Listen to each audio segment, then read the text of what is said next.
Assalamualaikum warahmatullahi wabarakatuh. Bismillahirrahmanirrahim. Wa bihi nasta'inu ala umuri dunya waddin. Salatu wassalamu ala wa mursalin sayyidina Muhammadin wa ala alihi washabihi ajma'in, amma ba'du. Yang kami hormati Ibu Pembina Yayasan Al-Akbar, Ibu Hajah Khairah Azizah SE.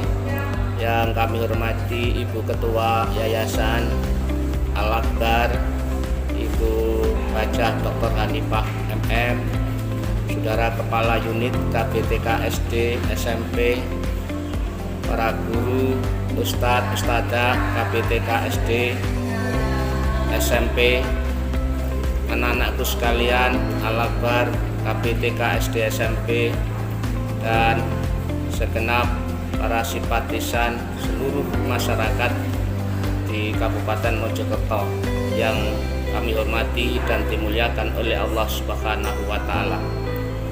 Dengan rahmat dan ridho Allah, marilah kita bersama-sama untuk senantiasa meningkatkan puji syukur kehadirat Allah Subhanahu wa Ta'ala. Karena rahmat dan nikmatnya, alhamdulillah, pada pagi hari ini kita dipertemukan dalam acara silaturahmi mengedukasi, yaitu pembelajaran tentang yang akan disampaikan oleh KPA Kabupaten Mojokerto. Dalam hal ini adalah Komisi Penanggulangan Aid Kabupaten Mojokerto. Saudara-saudara yang kami hormati,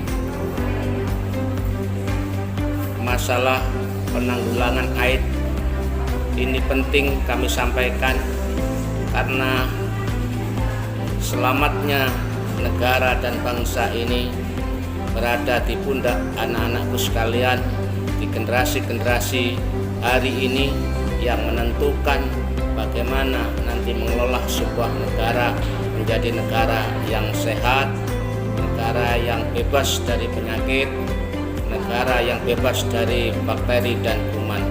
Oleh sebab itu, Yayasan Al-Akbar sangat penting menyelenggarakan kegiatan ini untuk memberikan satu pelajaran dan pengertian kepada seluruh anak-anak wali murid, seluruh anak-anak murid KBTK SD SMP Al-Akbar yang saya cintai dan saya banggakan.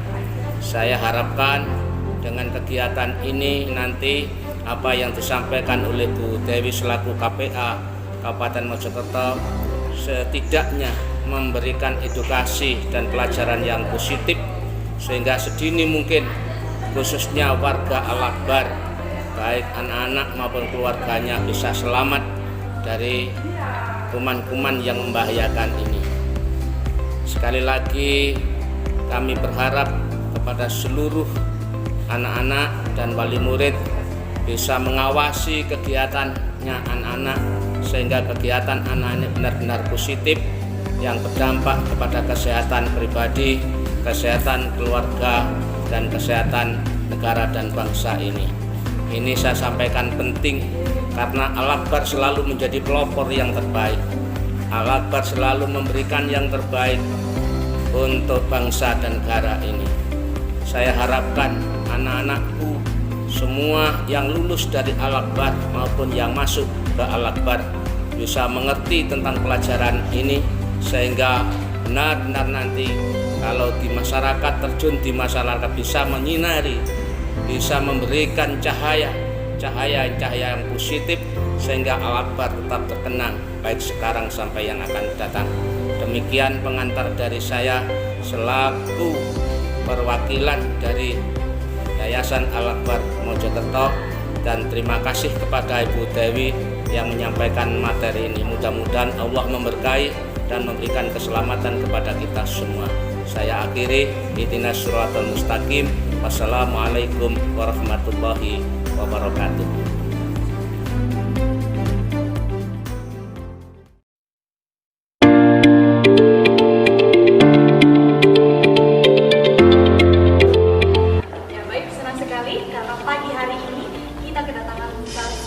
Luar biasa, beliau sudah duduk di sini bersama kami, bersama saya Bu Helen dan Bu Aya, ya, yang akan memimpin jalannya diskusi sampai hari ini ya Bu. Bu. Nah, jadi ini adalah ada Nurna Kurnia Dewi, AIDS-Sos. Dan kali ini di peringatan Hari AIDS Dunia pada tanggal 1 Desember 2020 ya Bu, kita akan mengangkat tema yang sangat luar biasa. Yang mana tema ini ditujukan untuk kalangan siswa-siswi SD hingga SMP ya Bu. Ya. Tema kita pagi hari ini adalah tentang pubertas dan etika pergaulan. Baik, langsung saja saya ucapkan terima kasih khususnya kepada Al Akbar ya yang sudah menghadirkan saya hadir di sini. Di sini dalam rangka peringatan Hari AIDS Dunia yang diperingati pada tanggal 1 Desember. Di setiap tanggal 1 Desember kami hadir di sini untuk mengangkat tema dengan pubertas dan etika pergaulan ya, karena itu sangat berhubungan sekali nantinya dengan yang namanya HIV/AIDS. Namun sebelum melangkah di situ, kita akan bahas dulu tentang pubertas ya. Pubertas itu, kata-kata pubertas itu terkait erat dengan yang namanya remaja gitu. Yang mana masa remaja ini adalah peralihan dari anak-anak untuk memasuki masa dewasa yang ditandai dengan namanya pubertas.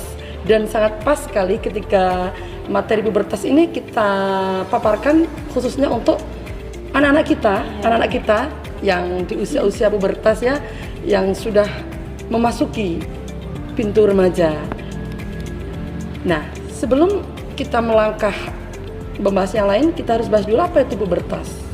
Ini kita sering sekali yang dengar namanya, itu sudah puber ya. Kata-kata puber itu, kata-kata puber itu biasanya diidentikan dengan kata-kata di mana seseorang itu sudah mulai mengenal warna-warninya dunia, lawan jenis. Padahal kalau kita tanya sendiri pubertas itu yang bagaimana ya? Pubertas itu adalah masa saat seseorang akan mengalami perubahan fisik, pola pikir dan pematangan fungsi organ reproduksi.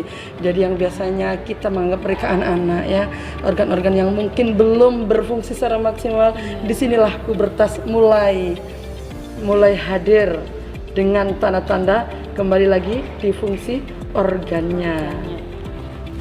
Nah, terus kita bertanya, kapan yang bisa dinamakan pubertas itu kapan? Kalau di laki-laki itu pubertas dimulai pada usia 13 sampai 14 tahun. 13-14 tahun sampai dengan usia 17 atau sampai 19 tahun.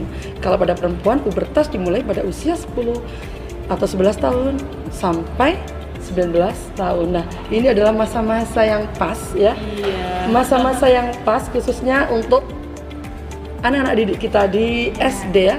Di SD. Sekarang SMP, kita tahu sendiri ya, bagaimana dengan perkembangan zaman, perkembangan internet yang luar biasa. Sehingga anak-anak itu rentan ya. Ada peremajaan dini. Ini yang terkadang kita berpikir bagaimana ini solusinya. Sementara kita tahu sendiri ya, di musim corona ya, kita di musim corona anak di usia dini aja sudah mau nggak mau dipaksa ya untuk memegang gadget ya. Padahal kita sebagai orang tua itu menghindari itu, tapi karena kebutuhan adanya daring sehingga betul sekali. Dan yang pasti itu kembali lagi ke peran orang tua. Ketika anak-anak sudah dipegangin handphone untuk bisa sekolah melalui daring ya, bagaimana orang tua untuk terus mengawasi? Karena ketika Google atau melihat YouTube, betul yang dicari adalah ilmu-ilmu yang dari sekolah. Tapi dalam prosesnya pasti ada iklan-iklan ya, yang bermunculan, nggak diharapkan ya. Bawahnya langsung seperti itu. Jadi ini adalah disinilah letak bagaimana kita sebagai orang tua untuk bisa tetap mengawasi, meskipun bawa HP, tapi tetap pada jalurnya gitu. Jadi usia-usia yang sangat ada di sekitar kita semua, khususnya para ibu guru di Al Akbar. Nah, sekarang kita tanya ciri-ciri pubertas. Kalau di laki-laki ada masa otot bertambah ya. Kita lihat kalau laki-laki yang biasanya bentuk fisiknya ya, anak-anak sekarang ototnya bertambah, dadanya membidang ya. Terus suara itu menjadi berat. Ilmunya seperti itu. Ini yang lebih sering itu suara. Jadi yang biasanya yang nampak sekali ya. Yang nampak sekali biasanya suara. Duh, kok jadi gede banget ya. Ini. Biasanya memang mungkin orang tua kalau belum punya anak laki-laki mungkin belum tahu ya. Tapi ketika ada ponakan atau ada anak kita, ponakan kita, Lusa bisa itu dalam masa-masa ciri-ciri pubertas, tubuh kumis, ya, tubuh kumis dan jakun. Kalau perempuan itu pinggul mulai membesar. Ini mau ngomong masa pubertas dulu. Suara berubah menjadi lebih nyaring, ada yang tubuh jerawat, mengalami menstruasi dan keringat semakin banyak. Ini adalah salah satu ciri dari yang namanya pubertas. Ini sangat menarik sekali memang untuk bahasan seperti ini karena masa remaja merupakan masa yang sangat kritis. Masa untuk melepaskan ketergantungan, mencapai kemandirian sehingga dapat diterima dan diakui sebagai orang dewasa. Ini perlu kita bahas loh ya, karena anak-anak sekarang itu, ini nyata ya, anak-anak sekarang itu lebih suka dikatakan dewasa, Takut remaja. dewasa sebelum waktu. Iya, ini memang yang terjadi seperti itu. Jadi Seperti apa Bu? Contoh maksudnya yang ini, kita tahu saat ini. Ini ya, ini bukti anak saya sendiri saja ya. Anak saya sendiri, saya punya putri ya. Saya punya putri yang selalu saya pantau. Sebenarnya saya juga khawatir ya karena kesibukan saya yang luar biasa. Jadi putri saya itu mengatakan kalau tanya ya, Umi, saya itu anak-anak apa remaja ya? Putri saya umur 4 tahun. Saya bilang, kok 4 tahun sih, Masya Allah. Kelas 4 MI ya, kelas 4 SD. Sudah ada pertanyaan gitu ya? Oh, sudah ada pertanyaan seperti itu. Karena kita tahu ya di YouTube itu yang namanya YouTuber yang luar biasa ya, Masya Allah. Jadi ada yang bertanya, Umi, saya itu anak-anak apa remaja sih, Mi? Loh, saya itu masih anak-anak. Aduh, aku remaja saja. Dari situ orang tua itu berpikir, karena yang digambarkan di YouTube ya, di internet itu betapa indahnya menjadi seorang. Mungkin iya, sangat menarik mungkin menjadi remaja ya. Mungkin Bapak Ibu di rumah ada yang mengalami sudah ditanyain gitu sama Iya, saya anak-anaknya. ditanya seperti itu. Jadi dari situ, ini luar biasa, pengaruh gadget luar biasa kepada anak. Yang pasti ya tetap caranya adalah edukasi, Kontrol, ilmu agama itu yang paling diperankan gitu. Nah, sekarang kembali setelah kalau sudah masa puber muncul ya, sudah mau masuk ke masa puber, yang paling dijaga adalah etika. Nah, ini caranya ini gimana Etika adalah ilmu pengetahuannya yang berhubungan dengan upaya menentukan perbuatan baik buruknya seseorang. Kalau etikanya baik, ya baik. Kalau etikanya buruk, ya itulah dari gambaran seseorang tersebut, dari gambaran anak tersebut. Itu dari melalui etika. Caranya bagaimana? Ya dengan pergaulan yang sehat gitu. Karena pergaulan yang mengarah kepada pembentukan kepribadian yang sesuai dengan nilai dan norma itu kesusilaan dan kesopanan yang berlaku. Jadi hidup sehat itu adalah hidup yang sesuai dengan norma, dengan sesuai dengan etika. Etika apa? Dengan akhlak yang baik pastinya. Ini ya juga dalam etika pergaulan ada sopan santun, ada tata krama. Kita tahu ya, saat ini banyak sekali anak-anak yang kurang dari tata kramanya, kurang dari sopan santunnya, etikanya, bahkan melanggar norma-norma. Kita tahu di luar ya banyak sekali anak-anak kena kasus pembunuhan, anak-anak kena kasus pemerkosaan, anak-anak sudah kita lihat sendiri ya bagaimana di internet, anak-anak sudah tahu yang namanya pacaran. Bahkan disyuting, dimasukkan video, di-upload, di-share. Ya Allah, naudzubillah min dzalik. Ini adalah tugas kita, PR kita sebagai orang tua, juga PR kita sebagai seorang guru. Bagaimana melindungi putra-putri kita. Tetap ya, karena perkembangan zaman akan terus naik, terus berkembang, tapi tetap iman dan takwa, pendidikan ilmu agama tetap kita camkan, karena itu adalah satu-satunya pondasi kita untuk melindungi putra-putri kita. Dan ataupun kalau dari segi di sudut pandangan Islam ya, telah mengatur etika pergaulan remaja. Yang pertama adalah yang pasti kalau udah pubertas kita harus mengajari tentang menutup aurat.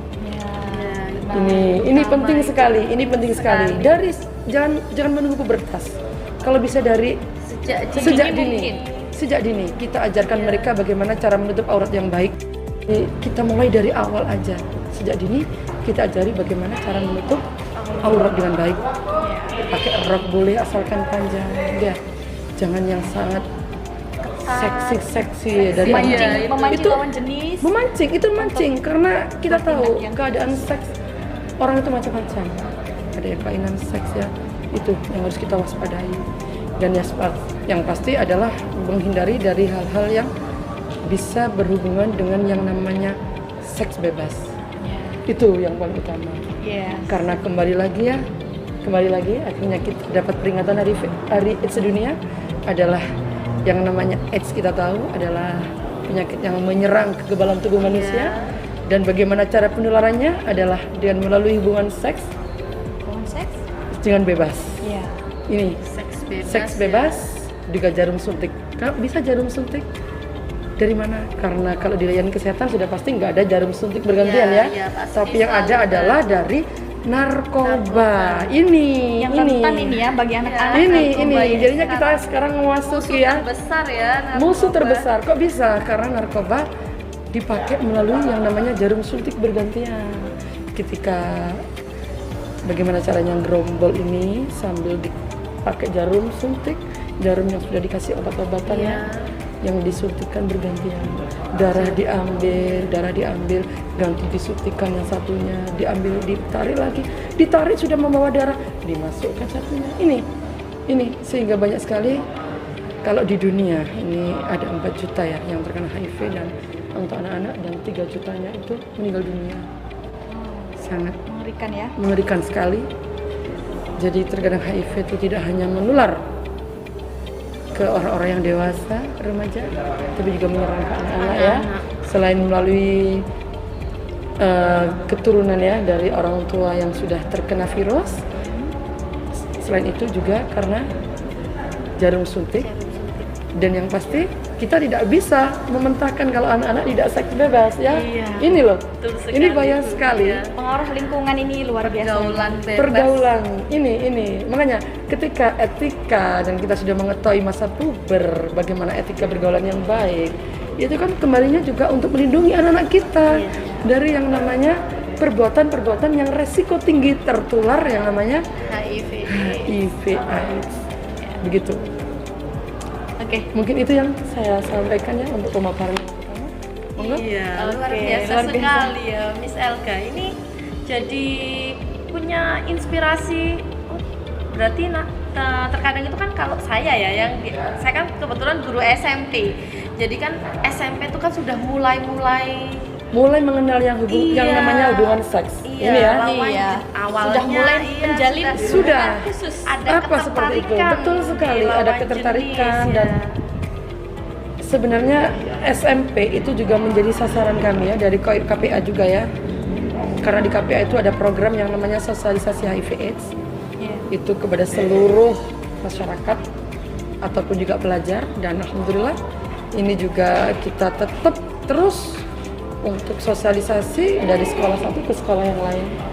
Karena ketika kita sosialisasi bagi mereka yang namanya seks bebas bukan hal yang aneh. Jadi nggak boleh tabu, kita tetap harus menyampaikan. Yang penting kita harus mengetahui bagaimana cara pencegahannya dan cara penularannya. Dari situ ilmu-ilmu seperti itu yang membuat mereka akhirnya sadar. Ingat ketika anak remaja sudah mengenal yang namanya seks bebas, itu akan menghancurkan masa depannya. Itu sudah pasti. Remaja mengenal yang namanya narkoba, itu sudah sangat menghancurkan masa depannya. Ini harus sangat berhati-hati. Menarik sekali ya pembahasan kali ini karena memang itu sangat dekat dengan kehidupan kita, nggak bisa dipungkiri. Walaupun serba gadget, tapi lingkarnya itu mudah sekali dijangkau. Nah, saya tertarik dengan topik tentang narkoba tadi. Misalnya saat ini tuh seperti apa sih Bu kondisi bahwa penyebaran narkobanya itu gimana sih? Sekarang kan nggak bisa dipungkiri, HP ini nggak misalnya kontrol orang tua, dia mulai sama temannya janjian kemana, ternyata distribusi narkoba. Nah, itu punya grup-grup tersembunyi. Saya pernah orang tua itu nggak tahu atau hidden. Nah, saya pernah tahu kasus tentang bahwa narkoba itu Bu, Miss, tentang penyebarannya itu awalnya itu memang dikasih gratis sama temannya. Ini coba dulu, pasti enak rasanya. Ketika dia udah mulai kecanduan, dia bakal berusaha untuk dikasih terus, kamu mau nggak? Nanti tapi beli. Nah ujung-ujungnya kan pasti merugikan dari fisiknya dia yang butuh terus, kemudian dia selalu merasa tidak nyaman ketika saya kok nggak enak ya kalau konsumsi Betul sekali. narkoba. Nah itu kan fenomena yang pernah saya dengar, saya lihat bahwa awalnya dikasih gratis. Hati-hati loh untuk anak-anak bahwa ternyata itu yang modus untuk bikin kamu kecanduan. Nah di sini tuh Bu, sebenarnya yang harus kita waspadai terkait penyebaran narkoba itu seperti apa sih untuk anak-anak, khususnya anak di SD dan di SMP? Ya, sekarang kita tahu ya, narkoba itu adalah momok buat remaja kita ya. Karena kita tahu narkoba itu adalah sebuah obat-obat terlarang yang bisa membuat remaja itu fly ya, seakan indah sesaat. Sebenarnya saya menjelaskan kalau fokus di narkobanya itu ada yang namanya BNK sendiri. Begitu. Ada badan narkoba, iya. BNN. Jadi BNN ya. Kalau di sini ada BNK itu ada. Jadi satu dengan kota. Itu bisa diakses langsung di Mojokerto, tempatnya itu di depan kantor pengadilan agama di Srudingawan. Begitu. Jadi yang pasti dari sini kapasitas kami sebagai KPA ini kalau lebih fokus menjelaskan tentang HIV, yang pasti HIV itu berawal juga dari yang namanya narkoba yang menjadi momok buat kita remaja, itu tadi melalui jarum suntik. Jadi ketika kita mengetahui seorang remaja yang geruda-gerudu gerombol di dalam gelap-gelapan, ini kita sebagai orang tua harus antisipasi ya. Ada apa itu? Ada apa mereka? Jangan sampai kita nggak tahu. Colongan. Jangan sampai kita kecolongan, karena betul sekali kemarin banyak sekali ya narkoba diedarkan ya melalui semacam rokok elektrik ya. Masih ingat dulu banyak sekali. Modusnya disembunyikan gitu ya Bu? Betul sekali, modusnya itu disembunyikan dan tanpa sadar atau melalui permen ya, kita sering melihat TV ya. Melalui permen-permen yang diedarkan di anak-anak SD itu tanpa sadar membuat mereka ketagihan ya. Karena maaf kalau kita ngomong masalah rasa, kita sendiri juga belum pernah merasakan. Gimana ya? Apa kayak permen? Iya, mungkin insya Allah seperti itu. Karena kenapa kalau nggak seperti itu ya kenapa harus ketagihan ya? Karena kadang sejenak. Tapi banyak sekali juga orang-orang yang menggunakan narkoba itu untuk memberikan kekuatan imun. Iya, yang meningkatkan ini, yang stamina itu ya. Tapi kadang narkoba itu bisa banyak sekali macamnya, banyak sekali caranya.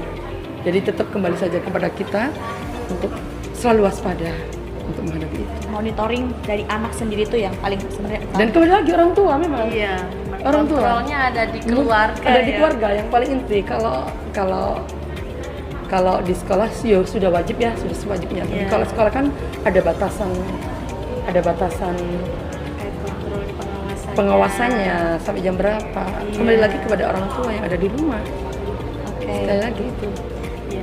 Saya tertarik dengan pubertasnya, Bu. Kan kita, saya sendiri sebagai guru SMP kan tidak mungkin maksudnya menanyai sesuatu, kamu sudah pacaran apa tidak, kan SMP. Bahkan kelas 6 SD pun itu sudah mengenal. Ini kan fenomena TikTok sekarang, terus di FB itu banyak sekali di TV yang menginspirasi untuk mereka. Film yang memang seharusnya belum waktunya betul sekali. Hubungan seperti itu menjadikan mereka terinspirasi. Nah, gimana kita sebagai guru? Kan kita tidak bisa ngontrol kamu dan tidak bisa melarang, istilahnya kamu nggak boleh pacaran. Itu kan, iya kalau kita di sini kamu nggak boleh pacaran, nggak boleh misalnya berduaan dengan lawan jenisnya. Tapi kan kita nggak tahu di luar sana. Bagaimana kita mengontrol anak tersebut atau memberikan istilahnya itu pengetahuan bahwa kamu boleh, misalnya kita membolehkan kamu boleh ada ketertarikan kepada lawan jenisnya, tapi jangan sampai terjerumus ke seksnya misalnya. Kan vulgar sekali ya, langsung ngomong seperti itu ada enggak? Jadi gini, ini memang sebuah tantangan ya untuk para guru ya. Kadang ketika di sekolah sudah ada sebuah tata tertib atau sebuah aturan-aturan ya untuk siswa-siswi untuk terhindar dari hal itu, tapi tetap saja kadang kecolongan. Iya, Ya. betul sekali. Ini Susah emang. memang gak gampang ya, gak gampang. Iya. Itu perlu kerjasama antara orang tua dan guru ya, antara guru dan orang tuanya harus kerjasama yang baik, dan yang pastinya tidak segan-segan untuk menyampaikan ke putra putri kita, ke anak didik kita, ke murid-murid kita apa resikonya ketika mereka melanggar Ya. perbuatan itu. Bagaimana? Ini harus sering digambarkan. Ini tidak bosan-bosan untuk menggambarkan apa resikonya ketika mereka melakukan seperti itu. Karena apa? Ketika kita memberitahukan tentang resiko yang kalian dapatkan, hancurnya masa depan kalian, hancurnya orang tua kalian, hancurnya keluarga, hancurnya sekolah kalian.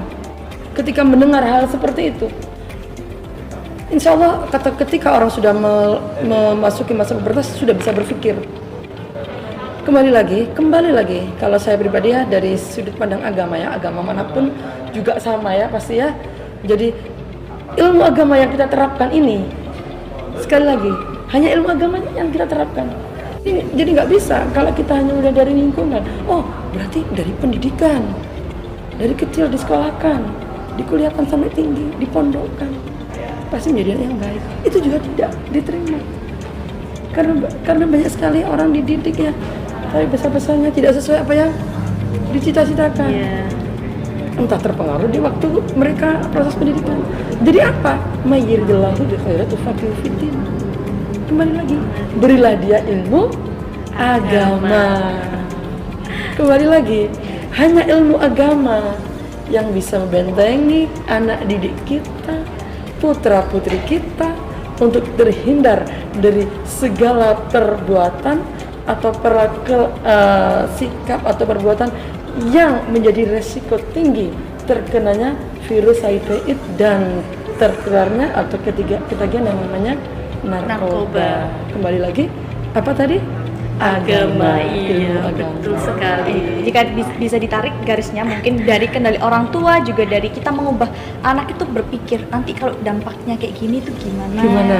Jadi nggak hanya dari orang tua, anaknya sendiri kita tumbuhkan untuk mampu memilih Betul mana sekali. yang baik untuk dirinya dan tidak. Karena di masa-masa pubertas anak itu sudah bisa melihat mana yang baik dan mana yang buruk. Itu kan juga kalau di sisi agama kan namanya balik ya. Iya, Anak sudah balik. Sudah balik, yang sudah melihat, sudah mengetahui. Oh, ketika saya begini, ini hanya itu aja. Pendampingan seperti itu yang perlu digalakkan, gitu. Oke, Bu Miss. Iya, betul Ada sekali. lagi? Memang pendidikan agama itu sangat luar biasa pentingnya. Memang harus ditanamkan sedini mungkin. Kalau gitu tentang pubertas udah, tentang HIV sudah, narkoba sudah. Oh, Iya. nah kalau gitu ini mungkin ada tips dari Bu. Iya, tips-tips Dewi, untuk bagaimana sih kita biar terhindar dari HIV/AIDS Iya. atau bagaimana sih tips-tips agar Anak-anak ini mampu anak-anak- membedakan sendiri. Bukan berarti kita terlalu waspada terhadap lingkungan, tapi Iya. gimana sih menjaga dirinya? Tidak boleh terlalu takut dan juga tidak boleh terlalu berani. Betul sekali. Gimana? Sebelumnya saya akan menyampaikan dulu, gimana tadi biar anak-anak tahu tentang HIV/AIDS itu gimana. HIV/AIDS itu adalah penyakit yang menyerang kekebalan tubuh manusia. Jadi ketika HIV sudah menyerang, itu kekebalan tubuh manusia itu ya otomatis akan menurun dan sakitnya tuh beda ya. Kalau sakit HIV itu kalau yang tidak diserang kekebalan tubuh diobatin apapun masih gampang ya. Kalau ketika HIV yang menyerang, kekebalan tubuh ini yang diserang itu nggak mudah. Sehingga yang tadi ditanyakan bagaimana cara tipsnya agar kita harus mengetahui bagaimana cara penularannya. Ini karena yang menonton ini juga siswa-siswi yang masih bisa dikatakan masa-masa baru pubertas, Iya, namun betul untuk sekali. diketahui bahwasanya seks bebas ya, menghindari seks bebas dan menghindari narkoba, dua itu bisa dirasa sudah menjadi benteng untuk kita tidak tertular yang namanya HIV/AIDS. Dan perlu diketahui bahwasanya HIV/AIDS itu kalau sudah kita tahu bagaimana cara penularannya berarti tidak mudah kan untuk menular, kembali lagi, sehingga jangan ada yang namanya stigma. Karena HIV/AIDS itu beda loh ya dengan penyakit yang HIV/AIDS itu bukan penyakit melompat. Iya. Tidak penyakit sekali. melompat. Beda dengan yang namanya TB Iya, atau corona ya. Iya, Corona sekarang luar biasa ini kita Yang mudah sekali tersalur gitu ya. Iya. terkontaminasi Iya. aja mudah banget, bukan banget bertular. HIV tidak demikian. Jadi jangan ada yang namanya stigma atau diskriminasi terhadap orang yang terkena HIV. Itu Betul perlu sekali. diketahui ya. Sekarang ada atau anak yang orang tuanya meninggal ya karena HIV, akhirnya di sekolah dikucilkan. Iya, itu betul sekali. itu sangat memprihatinkan. Makanya saya tadi sudah menyampaikan bagaimana cara penularannya untuk Bapak Ibu guru ya, Dewan Guru Iya. ya. Jadi jangan sampai ada yang namanya anak terjadi diskriminasi atau stigma menjadi dikucilkan sehingga anak tidak sekolah ya. Ini jangan sampai terjadi. Saya harap ini Al-Akbar ini juga bukan sekolah biasa ya. Al-Akbar ini adalah sekolah yang bisa dikatakan luar biasa. Saya juga berharap karena dari bapak ibu gurunya sudah mendapatkan yang namanya materi HIV, Iya, sehingga ini adalah bisa menjadi contoh agar tidak adanya stigma atau diskriminasi terhadap anak-anak yang diduga ya. Ini masih diduga ya karena tidak semua orang itu mengetahui itu HIV apa tidak. Itu hanya dugaan-dugaan, Iya. tapi namanya masyarakat walaupun hanya dugaan itu menjadi sebuah berita yang cepat sekali berkembang. Padahal itu masih dugaan itu. Ini perlu Izin diwaspadai. ini ya. Enggak, benar sekali. Jadi kembali lagi saya berharap ini Al-Akbar saya juga sudah hadir di sini. Saya berharap ini menjadi percontohannya Iya. nanti untuk kedepannya, bahwasanya stop diskriminasi terhadap ODA. ODA adalah orang dengan HIV/AIDS. Stop Iya. diskriminasi. Harus tetap diperlakukan sama dengan orang lain. Betul sekali ya. Bahwa punya hak untuk menerima pelajaran di sekolah dengan baik, punya hak untuk mendapatkan kasih sayang dari semuanya. Karena HIV bukan penyakit yang menakutkan. Bukan sekali. Begitu. Baik, kita tadi udah belajar nih cara penyebarannya, ciri-cirinya, cara penanggulannya. Kesimpulan yang bisa saya ambil adalah bagaimana kita sebagai orang tua mampu mengontrol apakah itu perkembangan anak kita, apakah itu tentang teman siapa saja lingkarnya. Betul begitu sekali. ya. Ini lingkungannya. saya tambah sedikit ya. Ini Ya. perlu sekali diwaspadai ya. Ini terkait dengan yang lagi marak-maraknya ya. Ada yang namanya transgender ya. Ada waria, ada teman-teman LSL suka laki-laki. Ini perlu diwaspadai juga buat para bapak ibu guru, juga para orang tua di rumah gitu. Karena pergaulan-pergaulan yang salah itu juga benar-benar mengakibatkan fatal untuk anak-anak kita. Karena sekarang juga menjadi momok ya, yang namanya lelaki suka lelaki. Ada Nah, itu homo. sedang banyak banget nih. Ini muncul baru lagi ini ceritanya. Karena ini Nanti tolong- ada topik yang lebih ada panjang yang nih. lebih panjang lagi ya, mungkin di lain Next session ya. waktu. Sepertinya. Dan ini saya harus menyampaikan, ini kewajiban. Jangan sebagai orang tua harus waspada untuk mengetahui siapa teman-teman dari putra putri kita. pertemanannya, iya. Itu Circle jangan pertemanan. merasa bangga ketika anak saya nggak pernah loh jalan dengan perempuan. Bangga ya karena anak nggak pacaran ya. Iya, Dikiranya karena yang terjadi malah suka dengan sesama Sama jenis. jenis, ya. Itu jadi pertanyaan. Ini. Ya. Tetap harus dikontrol ya. Tetap kembali lagi lagi kontrol harus keluarga dikontrol keluarga juga. juga ini harus begitu. Oke, kalau begitu mungkin ada closing statement atau itu tadi sudah sebagai penutupnya, Bu Dewi? Kembali lagi untuk yang terakhir, Oke. untuk mendahului semuanya itu, untuk menghadapi perkembangan zaman yang luar biasa, hanya satu, sebenarnya banyak sekali, tapi yang lebih utama adalah pondasi ilmu agama. Itu yang paling utama. Ketika agama sudah kita pondasi dengan kuat sejak dini, insya Allah ketika akan melangkah masuki jenjang remaja, jenjang dewasa, anak akan bisa membentengi diri dari segala perbuatan yang mungkin atau yang menjurus kepada hal-hal yang tidak diinginkan. Semoga kita semuanya mampu atau bisa menghindari dari hal-hal yang akan mengakibatkan perkembangan anak-anak kita menjadi anak yang kurang baik, sehingga menjadikan putra-putri kita menjadi anak yang patut dibanggakan, yang bisa memberi kebahagiaan kepada keluarga, orang tua, dan masyarakat sekitarnya. Terima kasih. Amin. Baik, luar biasa sekali closing statement dari Bu Dewi. Mudah-mudahan bermanfaat untuk anak-anak semua, ayah bunda dalam mendidik putra-putri di rumah ya. Amin. Oke, terima kasih Bu Dewi. Materi yang sangat luar biasa terkait pubertas dan etika pergaulan. Mungkin kita bisa lanjut di next session untuk materi-materi yang mungkin lebih menarik lagi, yang sama bisa kita terapkan di rumah gitu untuk putra-putri kita. Iya. Mungkin cukup untuk bincang-bincang kali ini terkait pubertas dan etika pergaulan dalam peringatan Hari HIV/AIDS Sedunia 1 Desember 2020. Seorang anak adalah mutiara dunia. Jadikan mutiara ayah bunda perhiasan yang paling berharga dengan memberikan pendidikan yang terbaik. Mari persiapkan diri dengan bergabung di sekolah yang siap mengantarkan mereka menuju cita-citanya yang cemerlang.